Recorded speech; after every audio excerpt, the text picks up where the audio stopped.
Hello everyone and welcome to another exciting edition of Airsoft GI Toots, where we teach you how to create the best epic image possible. So if you'll notice here we have Tim, and he's composed nicely on the left third as according to the rule of thirds composition. So however, this image is quite boring. I mean, we have a nice depth of field here, but we're really going to try to make this image as epic as we possibly can. So one of the first things I always like to do is separate my subject from my background.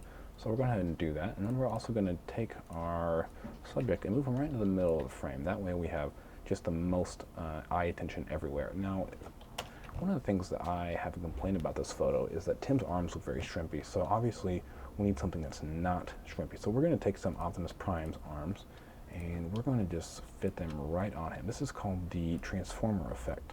You can find it in your tools selection bar.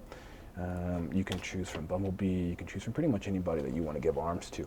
Now that Tim is looking thoroughly yoked, we also want to appeal to the over 50 demographic, in which case we're going to add some Tom Selleck into this photo. Now granted, we have a little bit of a mustache, and we have a little bit of Top Gun sunglasses going on. So now we're appealing to the 20 and 18-year-olds, but we're also appealing to the over 50.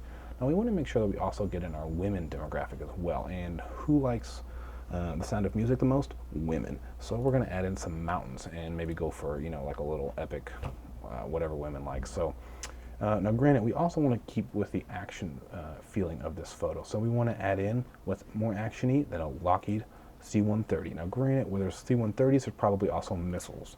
So now that this photo is looking really epic, we got to figure out what is the last key. Well, where there's missiles, where there's guns, where there's transformers, where there's C-130s, and most likely where there's mountains, there's probably also fire.